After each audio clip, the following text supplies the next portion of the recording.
Hello, people of the internet, and welcome to another review brought to you by me, Andres Perez, aka Kaiju Noir, and here with me is my good old pals, Brayton Connor and Raph Enshohma. Hello, everybody. You lucky people, you. I'm just happy that we're here finally to talk about the film that's on everyone's mind, Andres, that all your friends want to know about. A couple months ago, it was the movie on everyone's mind a couple months ago. Yeah, so let's talk about the Meg. Oh, I mean, no, let's talk about, Have you guys seen the Meg? Shut up, whoever you are. I love shark movies. Oh. You should like them too. What do you think of the trailer? But no, actually, yes, as Brayton mentioned, we're not going to be talking, as Brayton jokingly pointed out, we're not going to be talking about the Meg. We're talking about a much more interesting movie, at least in my opinion. Mm-hmm. And it is the Ready Player One, the cinematic adaptation to the 2011 novel of the same name by Ernest Cline, directed by the master of Hollywood, Mr. Steven Spielberg. Now, you're probably asking yourself, why are we reviewing this movie, which came out at the around the beginning of summer, and why are we talking about it at the end of summer? All right, well, I confess I had a drug problem. You guys were steering me to the right side. We're sorry, Raph. We were trying to help. We were trying to help you. I know. But throwing me in the ocean and saying I'm cured isn't exactly the way you cure a sugar addiction. We tried to get you a part in the Meg, Raph. We also tried to balance out the sugar with salt. And where else can you get salt than salt water? You're welcome, is what I'm saying. To quote my waifu from Alice in Wonderland, you need pepper. Well, in all honesty, I was just busy at the time, and so we kind of pushed this review further and further along. And the thing is, I always plan to talk about the movie with Brayton and Raph here, given that they have seen the movie and they've also really enjoyed it. And it was very interesting when the movie came out. It was kind of like, I want to say it was probably the first, not the first. I forgot which came first, this one or Infinity War. Oh, gosh. Ready Player One came out first. Yeah. Okay, so this one was kind of like the first, blockbuster of 2018. It was able to come in, impress people, wow people, make certain people roll their eyes at all the numerous pop culture references. Yes. And it was able to, obtain a really decent amount of money, and it was able to do its job, and before, Thanos came and, to conquer everything. Snapped his fingers and then money. Right. Yeah. And Ready Player One was gone, and everyone forgot about it, and everyone instead started crying about the ending Spider-Man's of dead! I don't feel so good. There's never gonna be another Black Panther movie. Go! What about Ant-Man? Hey, have you seen the Meg? Oh, the huge manatee.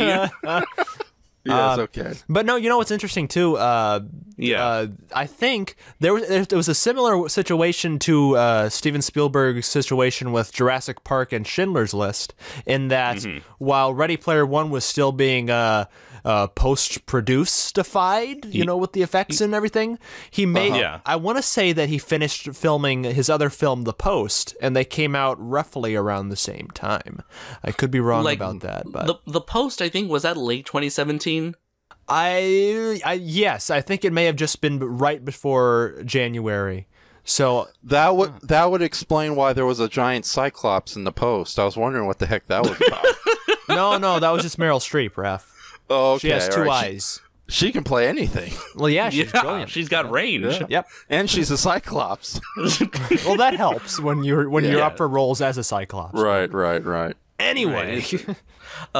So because Spielberg happens to be my favorite director of all time, and having grown up with a lot of the projects he either directed or produced, I was instantly intrigued by the movie. I mean, when the trailer came out, I was super wowed by it, and both by the premise of the story and by the pop culture references were also kind of like the cherry on top.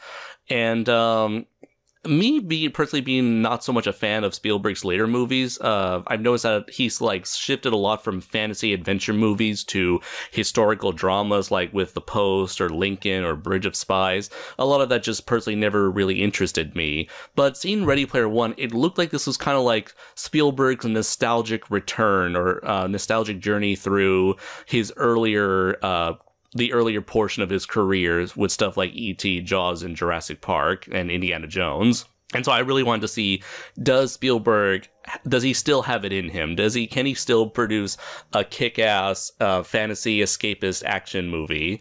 And I gotta say, yes, I would say this turned out to be one of my favorite movies of the summer, and it actually inspired me to go back and actually read the book, which I didn't do going into this movie, which I'm very glad I did.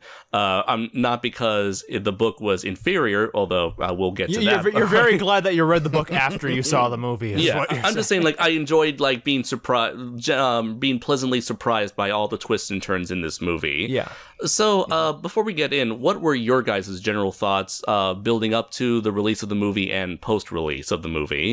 Yeah, I was really excited for Ready Player One, too, because I did have nostalgia for the book, actually, going in. I had read the book in 6th grade in 2011 when it came out, which shows how much younger I am than all of these old fogies who I'm doing this podcast with, namely Enshohma, who's like 126. Have you seen The Meg? It's a ripoff of Shark Island. Have you seen my leg? I lost it in the War of 1812. Where'd it go? Have you seen my keg? It seems to be empty and I need to refill it.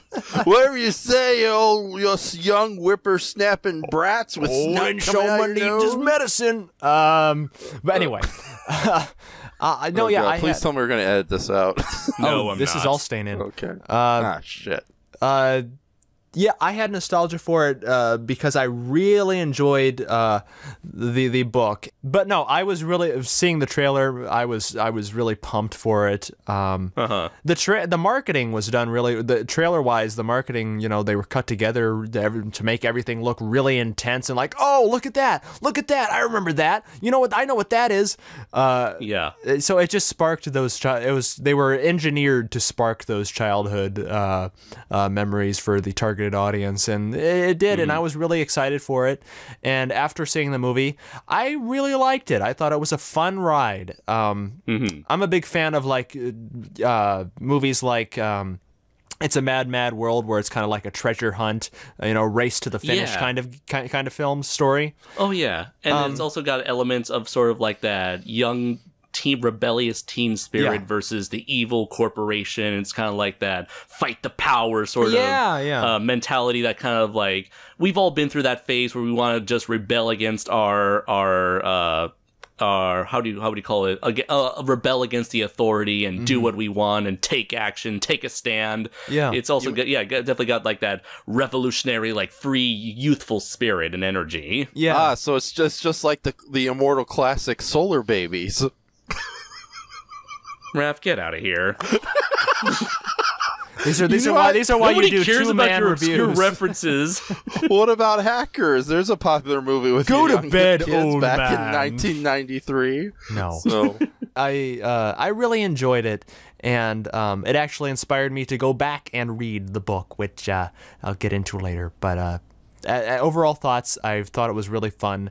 And not gonna win any Oscars, obviously, but it was a fun. Hey, if Suicide Squad can get an Oscar, maybe for best costume and makeup, or your fish fuck movie that you and Enshohma like so much with right? You mean The Meg? Yes, that's exactly what I mean, Raph. Okay, me being the old fogey that I am, I came to this from a completely different angle, and originally with a bit of You actually grew up in the era that this movie is paying tribute towards. For the most part, You were in your 60s by that point, but you kind of grew up in that era. Yeah. Shut up, Brayton. So existed in that era at least. Yes. Yes, I grew up in the 80s. I was born in 1981, so I'm familiar with a lot of the classic tropes and movie homages that were going on. Although I'm happy to say I've never read the book, but I've done my research, being the giant monster historian that I am. after hearing the wide variety of cameos in the book. And then my brother Gabe, like, basically showed me he introduced me to people like the Dom, Lost in Adaptation. And, you know, it's an episode based on the book, and they went over a lot of elements. And what's funny is, I know the book is very heavy in 80s pop culture, but I was never that extreme in the 80s pop culture like the author of the book. Oh, yeah. But I was very familiar with all the movies they were paying homage to, and I was happy to say that when the movie came out, they didn't just limit themselves to those extreme 80s references. Very true. The movie made itself like much more widely available to many generations with references to the 90s, the 2000s, and the 2010s. But my experience with the books is when my brother Gabe told me, you know, the climax has Mechagodzilla fighting Ultraman. It's like, oh, that's awesome. So I took the copy of the book he had, and it's like I kind of skipped ahead to the chapters, but it's like but when I got into the part where it's like all the Go Nagai robots were showing up, and I was just like lost. It's like, is this a book or somebody's fan fiction joke that got out of hand? Like, is this and this robot showed up, and then he punched this robot, and this guy whipped out this other robot. Yeah, and I'm just imagining Ernest Cline explaining this to Steven Spielberg using like action figures and like slamming them together. And Steven, this is why they needed Zach Penn to hold the reins on Ernest Cline. Yeah. Right. Anyways, it's like, I skipped ahead to that one chapter, and it's like literally I was like holding the book on a side at one point, and it's like, okay, no, I put it down. So I didn't even think twice about it. Then I heard they were making. I thought you enjoyed references, Raph. That's all half of your conversations are anyway. That's not when it's an avalanche of stuff. Can that be a blurb on the back of the book? An avalanche of stuff. Raph and Enshohma 2018. I am a professional critic, after all. Such great praise. Would if we were able to get this review out before the Blu-ray release of the movie, as opposed to around the same time. Yeah, you have like those trailers that you'll see, like, critics say an avalanche of stuff. I didn't get half the pretty colors that were on screen. I understood that reference. Captain America. I didn't know Captain America on me. You see the big chest pop. and cuts the night vision of the audience. There's all old people just scratching their heads in unison. Like, what's a halo? What is it? What's a DeLorean? So that would be the young kids complaining. Yeah, it'd be a multi-generational thing. Anyway. Yeah, I kind of abandoned the book gladly and with abandonment. Yeah. Anyways, so when I heard the movie was being made, I was really excited because mostly I'm a huge fan of the Ultraman franchise, even though I'm not exactly a fan of the Ultraman character himself. But it's like when I heard that there was making a big screen movie, I was all excited because, this is finally a chance for Ultraman to finally shine. And this is the negativity we're going to get into. So so when I found out that there wasn't going to be Ultraman in the movie, I suddenly got a chip on my shoulder. You let out a whiny hissy fit. No.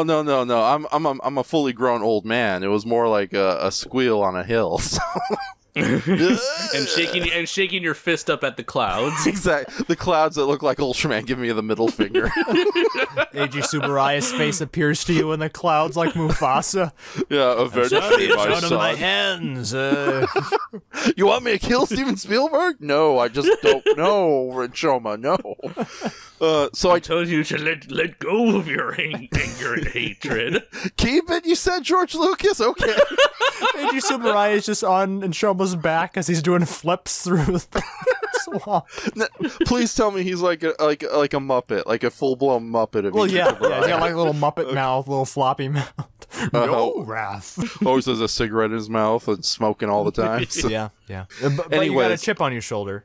Yes, an Ultraman-sized chip on my shoulder. And I kind of figured that wasn't going to happen because of the whole Tubai Productions legal dispute. Yeah, dispute. during this time, for those who don't know, there was a Thai company called Chayo that believed that they had the legal international distribution rights to everything under the Ultraman banner. Right. And Tsuburaya was like, the fuck you ain't!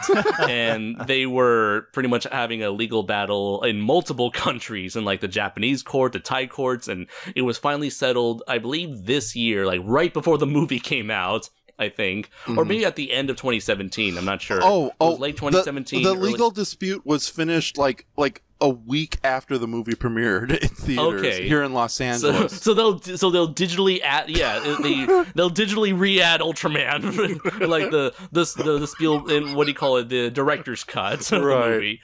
And so yeah, that whole legal dispute was finished in this year after the movie came out in a Los Angeles court. So Tsuburaya finally has all the local and international distribution rights for Ultraman, leaving pretty much kicking Chayo to the side and saying, "We own this shit, bitch." Anyways, that's an entire rabbit hole to go down. Yeah, but then I heard rumors that there was going to be tons of other kaiju cameos, and it's like, okay, if we can't have Ultraman, then fine. I'm happy to see Mechagodzilla.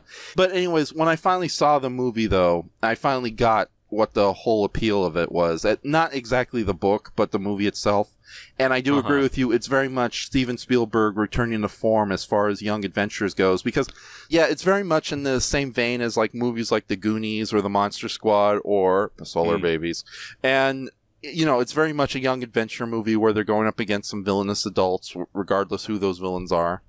And it is, again, young adventure. And I think The Goonies is a little on the overrated side, but it's still a very enjoyable movie to revisit. How dare you? I said it's still a very enjoyable movie to revisit. So, and it's no Solar Babies, so I just have to say that. Right, The Goonies is actually good. Yeah. So right there, you have to draw a line in the sand. Or Brayton, to use the slang in the book. Unlike Solar Babies, The Goonies is canon. Oh, that hurt. That cut deep. Right. So, in all honesty, everybody, the Solar Babies is a boring movie. Don't watch it. Well, Solar Babies was never meant to be good, Ralph. It was never meant to be canon. Right. Yeah. Okay, anyways.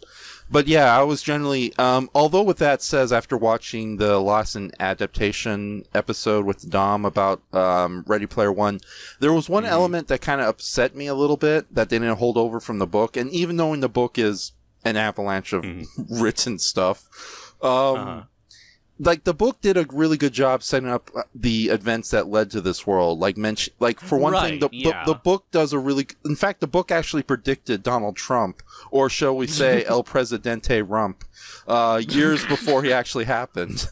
And I will be referring to our where only celebrities get voted to be into political office because those are the only people who can get any sort of attention because everyone in the future is too busy focusing on the virtual world. Yeah, or that corporations run everything unfairly. That the internet no longer exists, so the Oasis is the only alternative there is. Well, the Oasis is the internet. It's what's it called? Not simultaneous. It's pretty much the same thing as the internet. Oh, but in the book, I think it's briefly mentioned that the internet was sold off and made into so privatized that it was impossible to get into anymore. It was no longer free, whereas the Oasis, it's, completely free and open to the public, complete with school systems and all that, which we know would never happen in real life. And that environmental degradation, and did a really good job setting up the world. Meanwhile, the movie, they kind of toned down. Brushes over that for the sake of. I think they did that for the sake of tone and for the sake of pacing. Yes. Yeah, but also it felt like they were like cutting off the nards of this werewolf just to make everything more palatable to the masses, aka stupid people. So instead of pointing out the real problems, they come up with nonsense like the ban with corn syrup and the corn syrup. The corn syrup. Yeah. They ran out of corn syrup, so the world went to shit because of that. Yeah, the corn syrup drought. Anyways, yeah. So that was the one thing I didn't like about the movie. But we'll get into detail. But it really did feel like they kind of toned that stuff. and discarded it just to appeal to the masses instead of bringing any kind of like satirical reality into the mix. And that's what I think some of the best science fiction does. Had they kept that element, I think the movie would have been great on that basis. But as it stands as just adventure, it was great. I enjoyed it immensely with Gabe. I wanted to revisit it several times in the theaters while I was still playing. But that's pretty much my introduction to Ready Player One. Solar Baby reference. Let's go on. What else do you guys want to talk about? Okay. So, I did want to talk about the basic premise of the story, which is that it's in the future, specifically the year 2045. The world has gone to shit. Pretty much, like, poverty is at an all-time high. The economy is pretty much dead, and everyone uses this virtual reality world called the Oasis as pretty much their only means of escaping the real world and living a secondary life in this virtual world where they can do anything, be whoever they want, be whatever they want, and a lot of people tend to live pretty much their whole entire lives in this virtual world. So we follow our main character, Wade Watts, who also known by his internet handle Parzival, and what he is participating in a giant sort of treasure hunt or treasure hunt, searching for the ultimate Easter egg, which was left behind by the creator of this virtual world, James Halliday. James Halliday was a super 70s 80s nerd and had left behind a bunch of challenges which are filled with numerous references, and so in order to find the egg, our main character has to beat 3 challenges, get 3 special keys from each challenge, and use those keys to eventually unlock the hidden location of the Easter egg, which would give him a shit ton of cash and control of the world's most, control over the Oasis. However, there is an evil corporation called IOI, led by, I believe the villain, his name was Nolan Sorrento.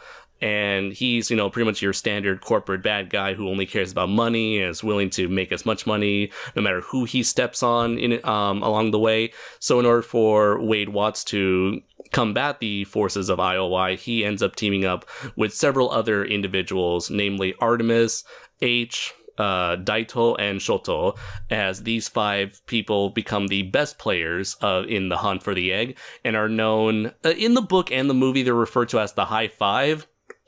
However, given that they have the 5 highest scores on this big giant board that keeps track of everyone's progress in the egg hunt, in the treasure hunt. However, in the book they do explain why they're publicly referred to as the High Five. In the movie, I think they're only referred to as the High Five like very, very late into the movie, perhaps at the end of the movie, and it's not even really expounded upon as to why they're called the High Five. So that was a little bit of a nitpicky moment on my end. It's like, wait, what? When were they called this? And then at any point in the movie, Andres, a better name for that team would have been the Solar Babies. I'm just saying. That's debatable. Okay. Let's see. So, anyways, that's essentially the plot to the movie and the book. However, the book, takes its time, and there's a lot more stuff that happens in between each of the 3 main challenges. Especially when when the book features a version of Wade Watts who is still in school. He's pretty much has all this infinite knowledge of every movie and game and RPG in the world, and yet he has 0 resources at his disposal. He's poor, so he doesn't have a lot of weapons, he doesn't have a lot of armor, so he's stuck at like level 5, and eventually kind of works his way, after getting a lucky break, he kind of works his way up to being having all the power he can actually want, and he eventually learns that that's not what's important in life, and that he values his friends more than anyone else. In the movie version, they show him as already being a competent adventurer within the Oasis virtual world, and so his sort of story arc is a bit different, but it kind of comes to the same end, where he's obsessed with the egg, he's obsessed with 80s culture, he's obsessed with being like his hero James Halliday, and over the course of the movie he slowly learns about James Halliday, which makes him realize, okay, so the world, it's the real world, I should prioritize the real world more so than this fantasy world, which technically is not even real. And this does make me want to go into my thoughts, Brayton and I's thoughts on the book itself, especially when we're comparing the book to the movie, because I don't think I'll have another chance to ever really talk about this book again. So I'll let you go first, Brayton. So what were your thoughts on the actual book itself and the changes made to the narrative when it came to it being adapted to the cinema format? Well, it's interesting. When I first read the book, I fell in love with it, and it got me into reading adventure books. I saw the film. After I saw the film, I was on a high from seeing the film, and I decided, you know what? I really loved the book this is based off of. How about I go back and read this book, because I have nostalgia for the book about nostalgia. Bum bum bum. Yeah. See, this is where Brayton made a critical mistake. You may be wondering how I got to this point. Yes. Well, let me take you back. While Brayton is falling to his doom from the Empire State Building in slow motion, while reading Ready Player One and just scrubbing through the pages, like shaking my head in awe and shock. You're a very fast reader, Brayton. Well, okay, so the book isn't very good, in my opinion, or it's a bit. I shouldn't say that. It's heavily flawed. Fundamentally flawed in structure and prose. I mentioned to Andres, I'm fairly convinced I could have written this book when I was in elementary school. But the book, I feel, went through a process of being molded and crafted into something that works thematically, cinematically. It flows a lot better, and I think it works a lot better within the movie than the book itself. The book, as we've kind of touched on, has just so many diatribes and so many diversions, and it's not written in a it's not written in a professional way, is a way to put it. Yeah, it feels it's very strange, because at the very get-go, it sounds like this is Parzival who is recounting his experiences years after the fact, after he's grown older and wiser throughout the years. Yeah. And yet, when he recounts these events, he suddenly changes into like a bratty, whiny, like 15-year-old millennial, millennial, yeah. And you people wonder why I'm old. A lot of his dialogue and a lot of the way he describes the events that are happening in the book comes off as very immature, very cringeworthy, and it's clearly kind of like a sort of like a power fantasy for Ernest Cline himself. A self-insert, Yeah, anytime he brags about how much he knows about Star Trek and Doctor Who and Star Wars and Lord of the Rings and Rush, and I kind of roll my eyes, and anytime Parzival comes across a challenge, he's like, oh, looks like I have to play Black Panther. Good thing I played Black Panther back in the day. Oh, looks like I have to play guitar. I have to play a Rush song on guitar. Good thing I've been practicing guitar. Every time that happens in the book, I'm like, fuck you. It's as if like Ernest Cline was like, oh, they'll see that all of this crap came in handy someday, somehow.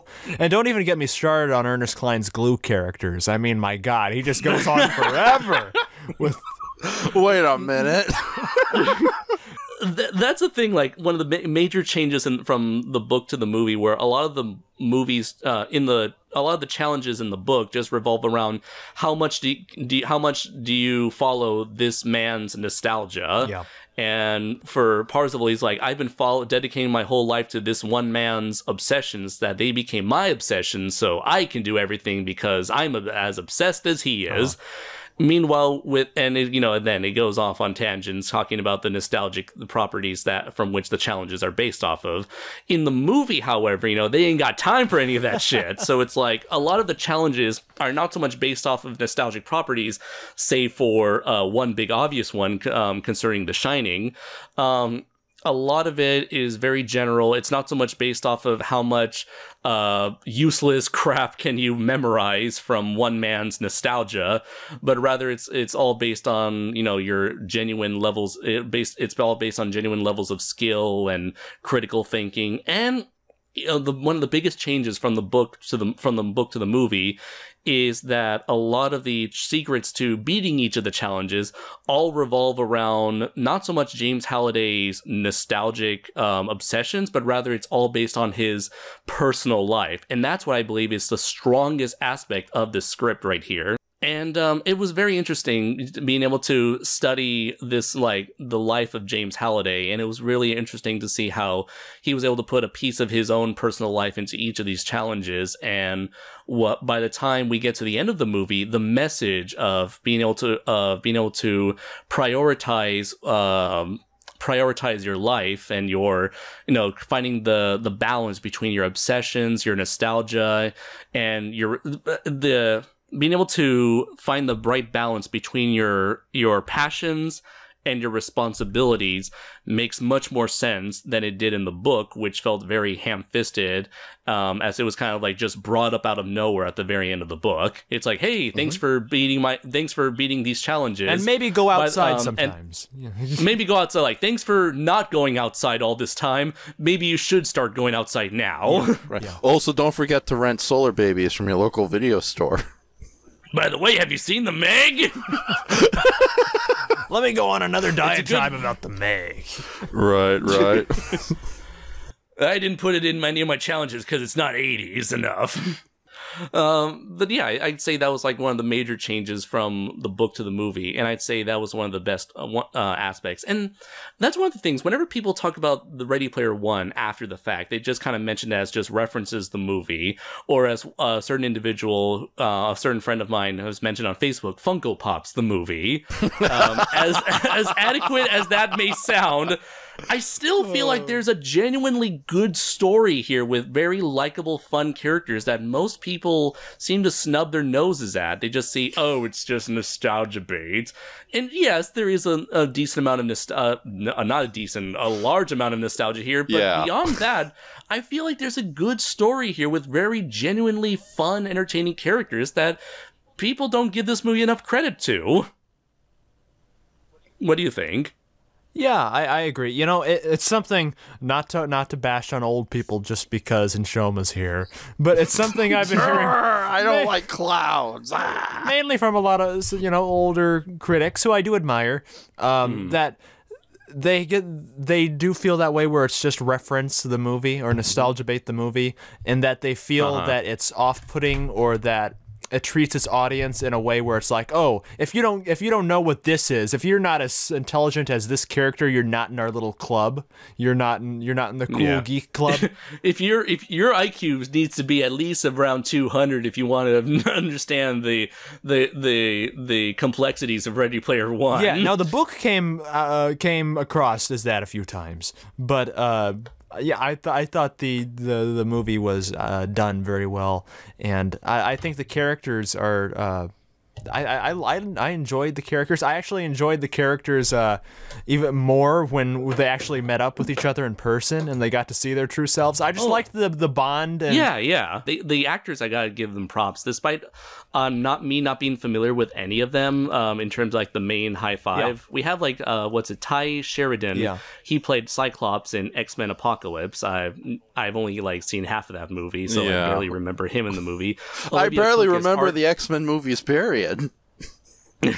That's because you're an old man who doesn't like black leathery costumes. We have Olivia Cook as Artemis, and let's see, she's been in a lot of TV dramas, like Bates Motel, but I have never seen her personally. We had Lena White as H, again, another person who I've not seen. Let's see, Simon Pegg, who I do know, and I was very surprised that he can pull off an American accent very well. Yeah. I kept questioning, is that Simon Pegg? He doesn't sound like himself. Let's see. We had Mark Rylance as James Halliday, who really captures that very awkward, potentially autistic, socially awkward individual, like genius that created the Oasis. Yeah, and he's worked with Spielberg twice in recent years previous to this. Oh, really? Bridge of Spies and the BFG. Oh, wow. Okay. And he's a really fantastic actor and great in both those.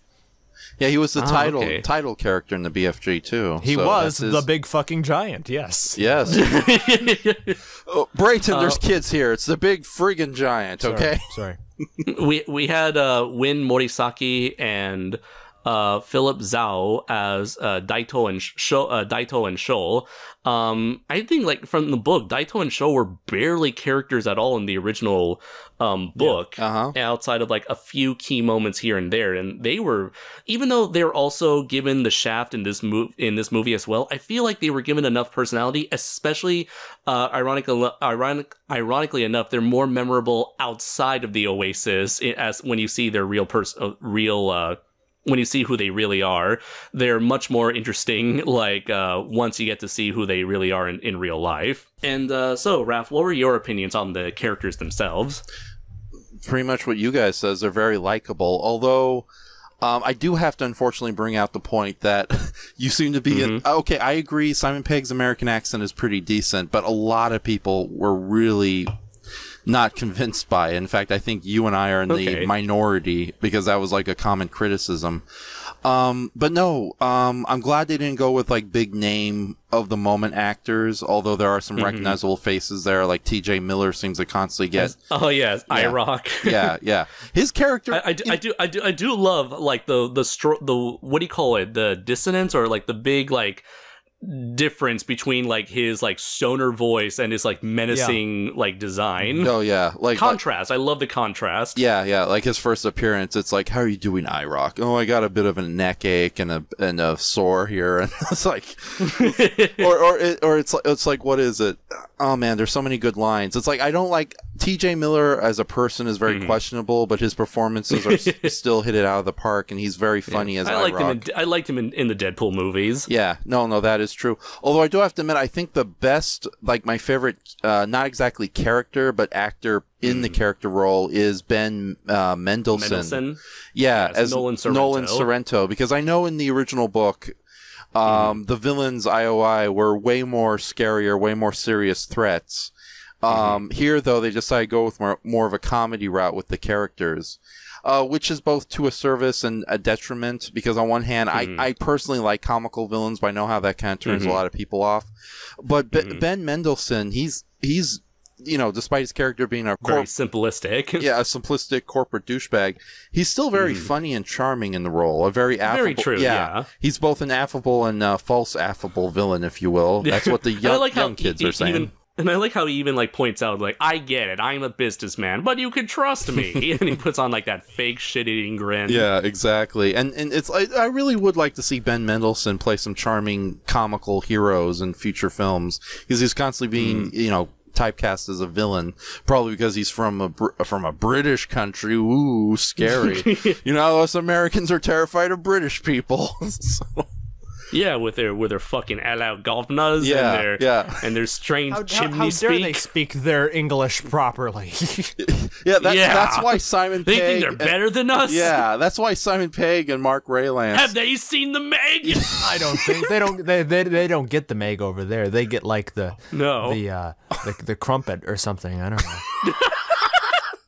The fish and chipper. They get the beluga, the baby narwhal, and Stop bringing obscure characters, Brayton. You're so much of a freaking nerd, like a guy who watches Solar Babies on VHS. Well, let me tell you about my glue characters, Raph. I have Miss Blow. I have Floofity Floor Florf. I have Dip Dop and Ling Dang. I have. First off, it's Miss Blue, not Miss Blow. Randall the reptilian raccoon. I have tons of them. Yeah, don't forget Queen Nolina, the Oversex, Slimeball, Count Beauregard the 17th, Jack H. Anyways. No, a lot of the characters, like, I was honestly surprised how, like, again, this is a movie that is maybe a little more on style than substance, way more on style than substance. But it's too likable and enjoyable for me to really get angry, especially with my old man, world weary attitudes. And Yeah, no, I really did like the cast a lot. I think Ben Mendelsohn is probably my favorite because he does a very good job at being like a proper villain, but also likable and funny enough. By the way, was his avatar meant to be like Superman / Clark Kent in a business suit? Probably, although the way I saw it, it was kind of like a typical unimaginative yuppie, always seeing themselves as like big muscle-bound guy in a nice Italian suit. So, with golden eyes of all things. But as far as like, I don't know, there is a similarity to Clark Kent, but I don't know if that was intentional. or just your prejudice towards aliens from Krypton, Andres.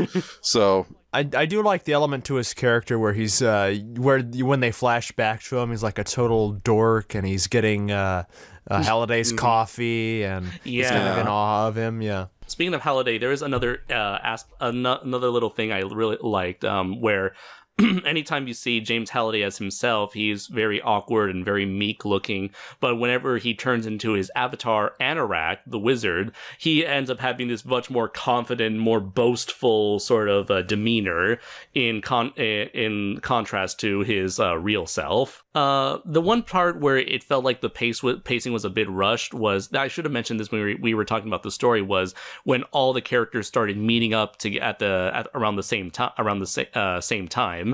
Specifically with H, Daito, Shoto, and Parzival, where it's like I kept thinking to myself, does everybody conveniently live in the same city? Yeah. Because this was something that was mentioned in the book, where everyone was like living across the United States, with Daito and Shoto living all the way over in Japan.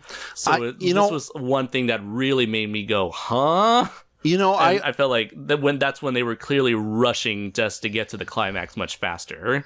I know in the original book they do mention like Daito and Sho come from like other countries. I think the younger one is actually from Hong Kong.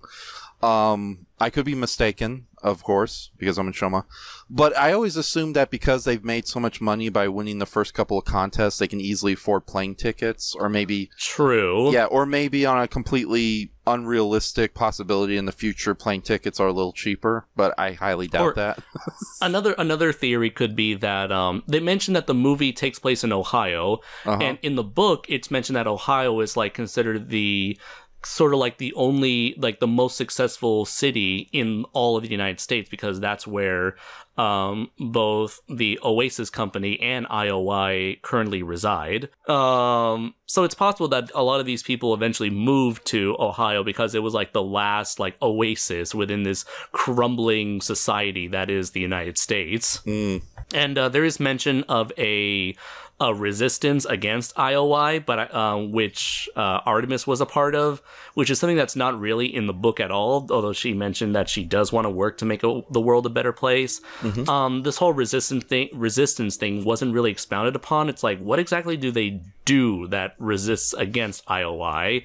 They resist. I was a bit... Andres, that's what they do. They rebel. That's what they do. It looks more like a homeless shelter, really.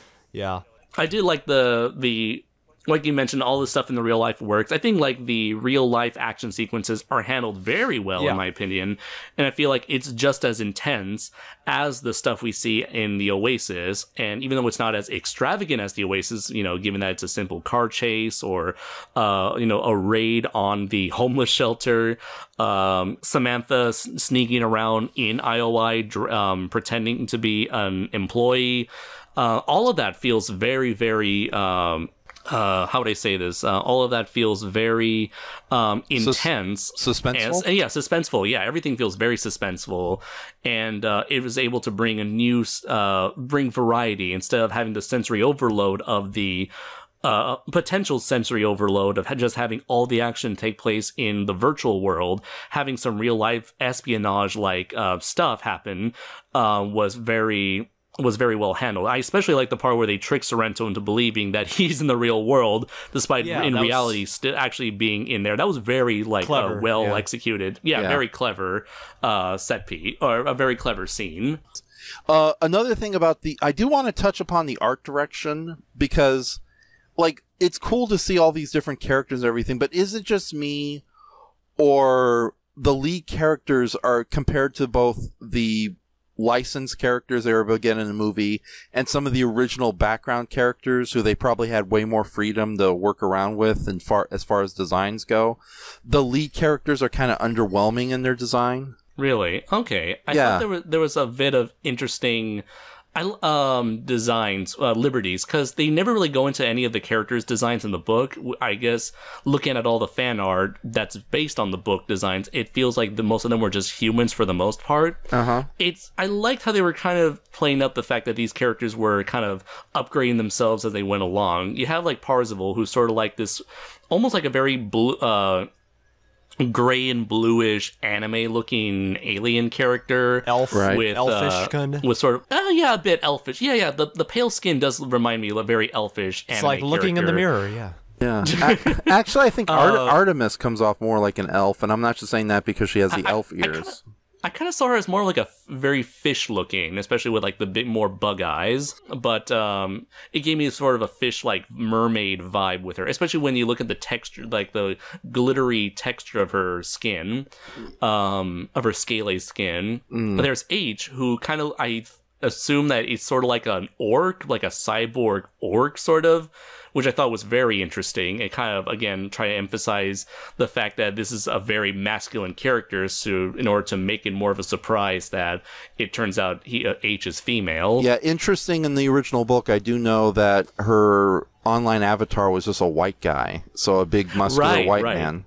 And it's very interesting that when they never go into why she chose a male avatar in the movie, but in the book, it's revealed that her mother suggested she chose to be a white guy, considering how women and minorities are often harassed on the Oasis. And that's clearly something that has no connection to what occurs in real life. I totally agree. Yeah.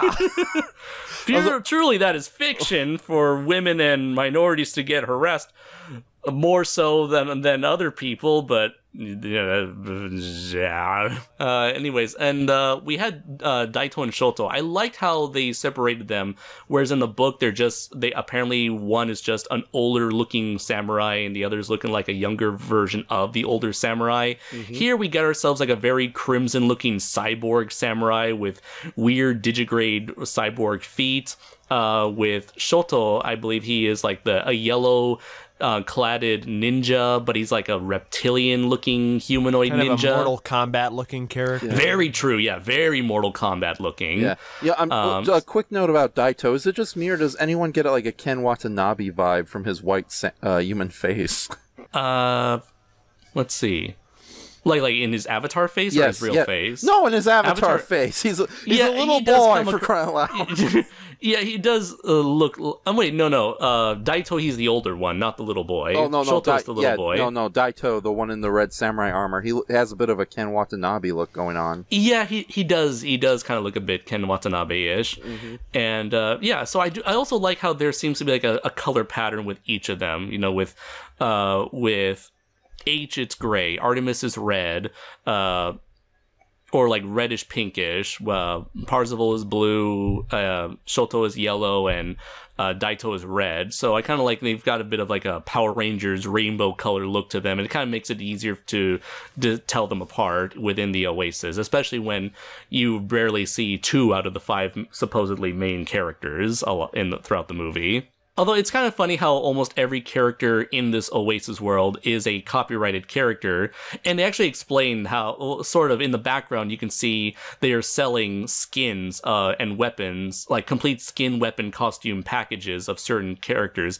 Like, there's a very popular character from Overwatch named Tracer, and you see an avatar dressed up completely as Tracer throughout the movie, and when Parzival is shopping online, you can see that the Overwatch Blizzard is clearly, the creators of Overwatch, is selling a Tracer skin. And I like also the idea that people like H can like make customized avatars for certain people, such as the Iron Giant that H was commissioned to make. But yeah, I found it interesting that a lot of people are dressed up as copyrighted characters, and yet the main characters are one of the very few people who are completely original characters. Yeah. Well, to be fair, I'm you know, believe it or not, I've kind of rewatched the movie earlier today, and I was just looking at a lot of the background characters, and I may not be a complete expert on pop culture like you young hip cats are. You have little whippersnappers, but I've noticed that there was a lot more original characters in the background than people want to admit to. Oh, really? Yeah. Okay. Although, to be fair, a lot of those original creations done for the movie,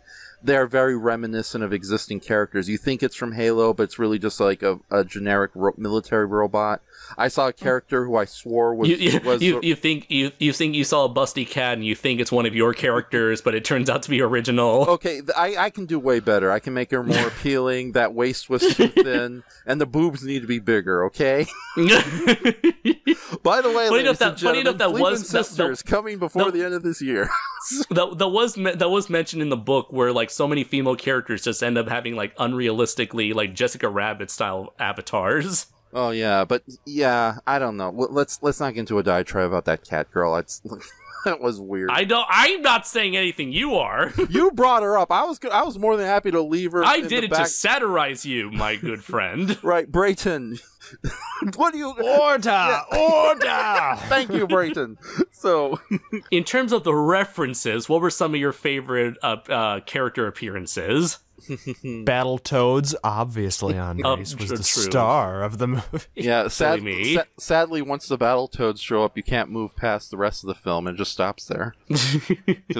And then like Zach, this is the moment where Zach Penn accidentally lets go of Ernest Cline's leash and allowed him to go on a 5-minute diatribe explaining who the Battletoads are. Oh no! So these guys were in this arcade game from 1980, and were originally ported to the Nintendo, and almost had. Did you know they almost had a TV series? I saw the TV series 7 times. But okay. Should we talk? Should we mention? Get it out of the way. The Mechagodzilla that actually activates. Yes, the greatest animated Mechagodzilla ever. Yeah. Well. You're forgetting Godzillaland. But true, but that was tough competition. Game show host Mechagodzilla, who makes you answer questions about math. I'd be dead in 2 minutes. You bring up a very good argument, but this may sound controversial, but I think this was better than anime chibi Mechagodzilla. Game show host we'll just agree to disagree on Grace. No way, don't say such a controversial opinion. Everyone would not agree with you. But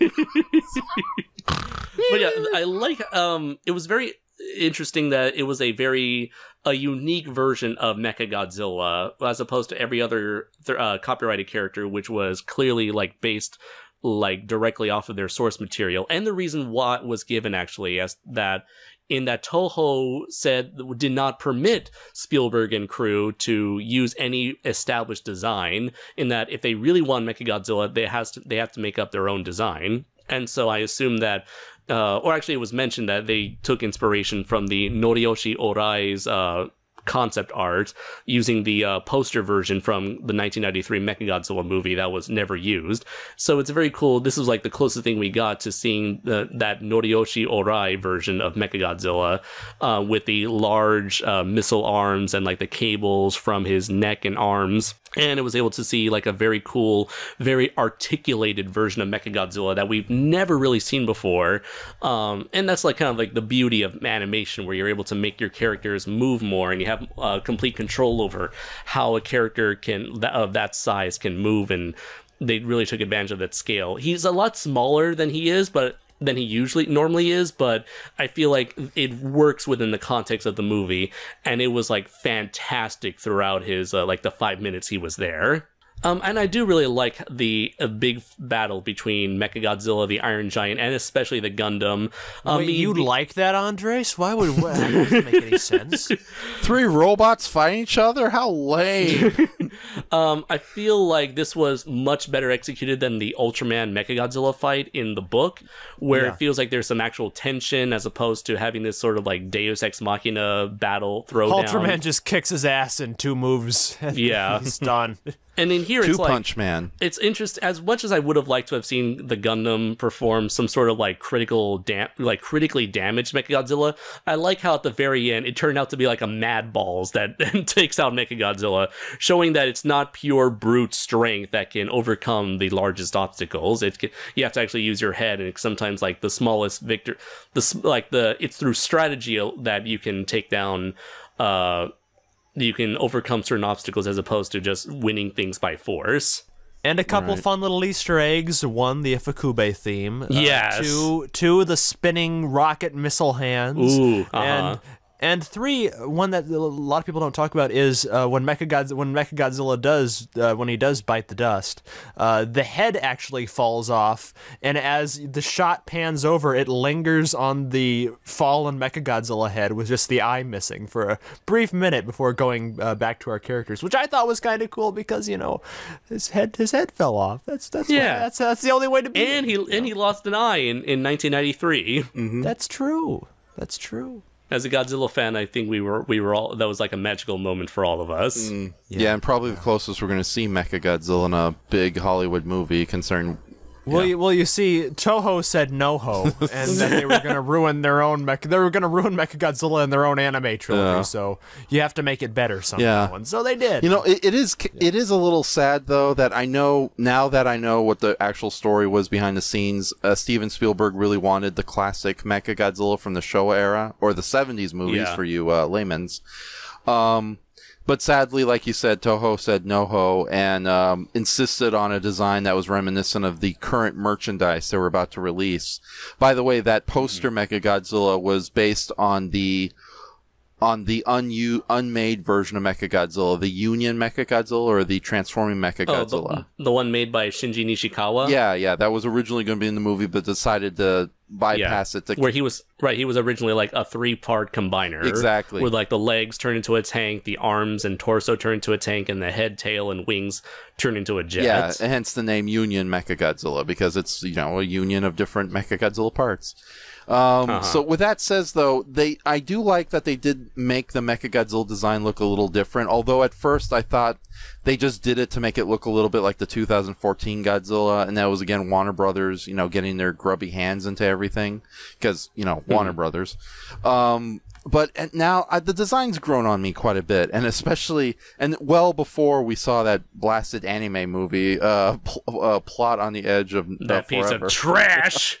Exactly. Brayton, you're not missing much. Mechagodzilla is in the movie. He's in city. Fuck off with that argument. I have seen plenty of... I ain't having that shit. I have seen plenty of Japanese. I have seen plenty of giant monster fiction. You have seen. Well, I know we've known what you've seen plenty of Japanese of, Raph. You don't need to elaborate on Brayton, that. go watch your Solar Babies and let the big boys talk. Okay. I've seen. Okay. Thank you. I've seen plenty of giant monster fiction throughout my life. I have seen giant cities that are also sentient life forms, and I will tell you. Mechagodzilla City is one of the most boring versions of that. So thank you. Yeah, I have seen a living city. It's different, but it's not interesting because it's like I can imagine the numerous different ways you could have executed Mechagodzilla City. But I've already talked about that. If you want to know my further thoughts on City on the Edge of Boredom, you can check out the Godzilla animation video that I recently made with Matt Decker. Yeah. So, but no, it's like the new Mechagodzilla has grown on me, despite once again being paranoid about it's Warner Brothers. They wanted something that looked like Godzilla 2014. And it is kind of sad that Toho basically said no to the classic Mechagodzilla, and you'd think they want the classic Mechagodzilla since that's the one almost everyone knows. They're like, no, we don't want to play ball. We don't want people to do things better than us because it makes us feel inadequate. Right. The MonsterVerse isn't making us enough money. Let's create our own world of Godzilla. We don't like that you're making Godzilla better than we have in the last 10 years. Right. We'll take our toys back and we'll do things our way and show you how it's done. Coming in 2020. Well, you're missing an integral part here, Andres. The animated Godzilla trilogy was never meant to be good. It's just supposed to hold our attention until whenever the fuck they can make another Godzilla movie. Again, fuck off with that weak sauce argument. So, another thing I do have to bring up, and this is kind of just a personal gripe, but I do want to bring up because I think no one else has ever brought this up, Is it just like in American, like in Japan, when giant monsters or giant robots show up, they're, you know, the end all be all of power. In American fiction, however, giant monsters are constantly falling prey to like the most smallest thing imaginable. Like the Madball thing, blowing up the cockpit with Sorrento in it. Yeah, that is clever. But at the same time, I see that so much in American giant monster fiction. You just have to open a comic book.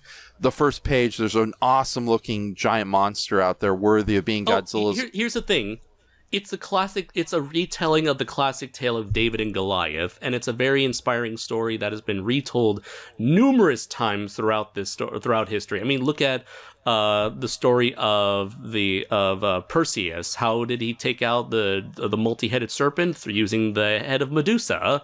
It's this idea of like might does not make right, and it's sort of like maybe perhaps that David and Goliath style Western philosophy that has sort of encapsulated a lot of heroes going up against gargantuan, seemingly undefeatable bosses. Yeah, and it didn't bother me because of the presentation that they gave Mechagodzilla in the film. Like the big build-up, he was very much treated like a big boss battle at the end of the thing, and that he actually, you know, that nothing could get in his way or stop him. I mean, the first thing he does is fucking clock out the Iron Giant, and then just keep on moving. And smashes the DeLorean in pieces. Yeah, and has that fight with the Gundam where he comes out victorious, where even the Gundam couldn't put him down, but it's kind of a clever, funny thing at the end where she takes him down with just that.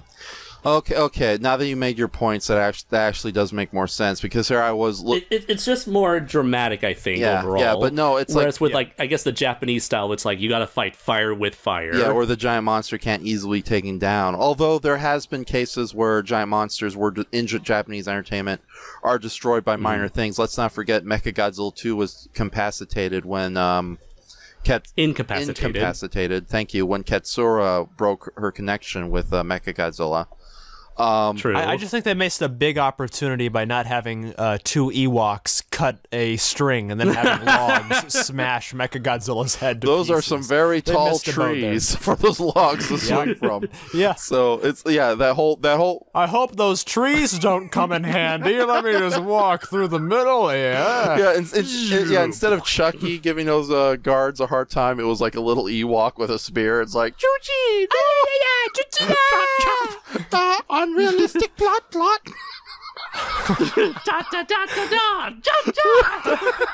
They're playing drums on the Mechagodzilla head, just like the heads of Sorrento's cronies. And then just because this is Ready Player One, when they're playing on the drums, it's like turns out it's a Phil Collins song. Do do do do do do do do do do do. Yub nub in the yard. Oh Lord. I was gonna say, as a fan of, as someone whose all-time favorite franchise is Godzilla, and second favorite franchise of all time is Gundam, seeing the two officially on-screen battling each other out was like the greatest thing in my life. It's at this moment where it's like I gave in to the nostalgia and I let all my pessimism say, no, this is just nostalgia bait, Funko Pop the movie. It's like, I don't fucking care. This is awesome. Give me more of that. The Iron Giant is fighting Gundam, and there's a Mechagodzilla, and there's like, oh my god. Yes! I love it all. I love all of it. Cut back to Ernest Cline banging his toys together at a desk while Spielberg just looks on. Just look at that same picture I sent you. It's like, yeah. Spielberg's like, what am I supposed to do with this? Well, I mean, this idea sounds cool, but this guy's nuts. You want me to direct this thing? I always imagine, because I always thought like we cut back to Steven Spielberg just sitting at his chair, and he's like rubbing his hands. There's money signals in his eyes. So I think he was the one that wanted to make it into a movie in the first place. Yeah. He's like, this so batshit crazy. This could work. Yeah. With that, quick, crazy glasses man, come with me. Come with me to Hollywood. Yeah. He's like only 2 feet tall. He carries them in his backpack and leaps over the ground. It's like, to Hollywood. So Yoda reference. Anyways. Yeah. While he's wearing I'm surprised there's no Star Wars references here. Oh, that's one word, Andres. Disney. Yeah, yeah, there's a lot of characters here that didn't make it outside a dialogue drop here and there, like for Spider-Man.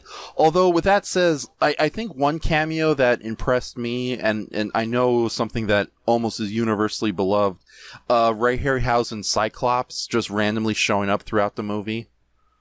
Mm-hmm. Yeah, it's like I think that was probably the coolest cameo for me because, you know, it's a character that's so significant to like the imaginative fictions of various movies. I can't speak. So integral to like the development of like filmmakers. You know, Seventh Voyage of Sinbad was to one generation of what King Kong and Star Wars were to others. So, and to have that creature just walk around in the background was really cool. And to see it as one of the good guys, too, was a nice change of pace from what the Harryhausen Cyclops usually is portrayed as. And also, of course, like I said earlier, Steven Spielberg was very much a nerd growing up himself. So that's why you see a lot of cameos from older science fiction things, like Robbie the Robot in one of the backgrounds, or you see the War of the Worlds, the 50s War of the Worlds spaceship. Yeah, and the War of the Worlds spaceship. Yeah, and as you know, Steven Spielberg adored the original War of the Worlds, and even threw a couple of references of it in his War of the Worlds. So complete with a glorified cameo nobody got until you read the credits. But yeah, it is cool. Yeah, isn't that sad about nostalgia though? Like the minute you just throw the nostalgia goggles, suddenly it's like, oh, I forgive this, even if it's flawed. it's like you know I'd be putting this movie on a golden perch if Gamera did show up in it, even for like 2 seconds. So, and I don't care what anyone says. Gamera's coming back. I know it in Pog form. I feel like Maz Kanata to Ray. Raph, they're never coming back. Gamera's never coming back. But he's a flying turtle, and we didn't see him explode in the Death Star. Just let him go, Raph. Let him go. Let go of your anger. Right. And then we cut to a bunch of Ewoks devouring the leftover flesh on Gamera's skeleton. Of Gamera? Chub chub, chippy-taba. Chub chub. Zigra go super. We've been eating Gamera. Yup, num. Fucking Ewoks. Well, I guess now it's time to go into final thoughts and ratings. So let's see. Brayton, you go first. Okay. Final thoughts. I had a really fun time with this movie. I would recommend people who have nostalgia, or maybe not nostalgia, but just even a general fondness for films of that era we're talking about, to pick this up either digitally or on DVD, Blu-ray, whatever suits your home video needs. It's gonna be. I've got it on digital, but it's gonna be fun when Blu-ray comes out and people have more access to the film to now be able to pause and rewind and catch all the little Easter eggs. Because like in the theater, your eyes are like darting. Okay, what's that? Whoa, what is that? Do I know what that is? It's so dense. Every single scene has so many things going on. Beautiful silver robot lady at the bar. Damn it. Well, that's what you were focused on. Yeah. I was focused on. We're gonna get some fan art from you very soon, aren't we, Raph? No, just yes. Good God. No, I would recommend that people seek this out. I really enjoyed it. I thought it was a blast. The Mechagodzilla thing at the end was, oh my God, it set my heart aflutter. Kong was also. We didn't talk about Kong. I forgot. Yeah. He was. Well, pretty he's not damn Gamera, cool. so screw Kong. Well, he kind of was reminiscent, I think, into the '70s Kong a little bit, like in the face. The poster art. Slow it down and look at have you ever seen that beautiful poster art for the Dino De Laurentiis? Yeah, that's what that design reminded me. Yeah, and it was nice hearing the Max Steiner Kong theme in there. The dun dun dun. Yeah, that's pretty cool. Yeah. But yes, I really enjoyed the film, and I've watched it a few times since I saw it in the theater, and I've liked it even more ever since. So I would recommend people give it a watch. Yeah, no, the film does grow on you after a couple of watchings. Although, with that says, is it just me or the film more popular? I'm not that old, first off, contrary to popular belief, aka Brayton's little worldview. Wrong. Yeah. Wrong. But, were you saying wrong, or were you trying to yawn? Wrong. Wrong, Raph, wrong. Okay. Anyways, freaking little kid. You're so low energy tonight, Raph. It's embarrassing. Shut up, El Presidente Rump. Nobody likes you. I like All me. right, Putin likes me. Go ahead. Don't you, Vladimir? Oh, sure thing. Okay, but with that says, the immortal story of a group of teenagers working together in a bleak post-apocalyptic future against an evil corporation that seeks to rule the world. Of course, I'm talking about the 1986 science fiction classic by Brook Films, Solar Babies. Meg? All right. Getting back to Ready Player One. I'm sorry, I just had to do that because their plots are so similar. Okay, they just left me. I'll close up the podcast. Are you guys still there? Hold down the fort. Let's go, Andres. Let's get an espresso. Come on. Bye, guys. Anyways, no, it's definitely a movie where at first you are bombarded with too much visuals, and you do question if it's another nostalgia cash grab / Hollywood distraction, especially in this day and age. But over time, you start to forgive those flaws, and you really do get just a fun classic movie that Steven Spielberg used to do back in the age, and is very reminiscent. Like I said, the movie is more reminiscent of Goonies than anything else for me. And Goonies is a flawed movie, especially in its editing. So here comes Andres complaining about that. Actually, is it safe for me to say it's like an improved version of the Goonies formula? No, that's not safe for you to say, but go right ahead, right? No, because it's a new movie, and all new movies suck. Yeah, yep. No, it doesn't. There's some new movies. Everything in the past was better. Guys, have you seen The Meg? That's true. That wasn't in the past. That's a new movie. That's the only good movie, is The Meg. Yeah. All other movies are horrible because The Meg is the best movie Movies ever. make me want to die, except for The Meg. Yeah. So I've abandoned Jesus Christ and Satan for The Meg. All hail The Meg. Yes. Anyways. But yeah, I think over time you start to appreciate the movie for what it is. It's just a fun adventure with some likable characters. And you really don't get that in Hollywood anymore. Like, I don't know, it's even superhero movies are more about just characters bantering and not really much in the way of an actual adventure or a quest or a game to save the day. It's like if they save the day, it's like oh, damn it, what is it? Inconsequential. Inconsequential, thank you. So, yeah, it's compared to everything else. Like, you kind of get that feeling, like, I love the Guardian of the Galaxy movies, but it really does feel like especially in the first film, the villain is an afterthought, despite how much of a threat he poses. So, yeah, no, I really do enjoy it. And like I said, I do enjoy, like, the kind of light touches they throw in, like, the humor for all the characters, and it just makes everybody more likable, so. That's the best I can say. Okay. So, but Solar Babies is still the better movie, right, Brayton?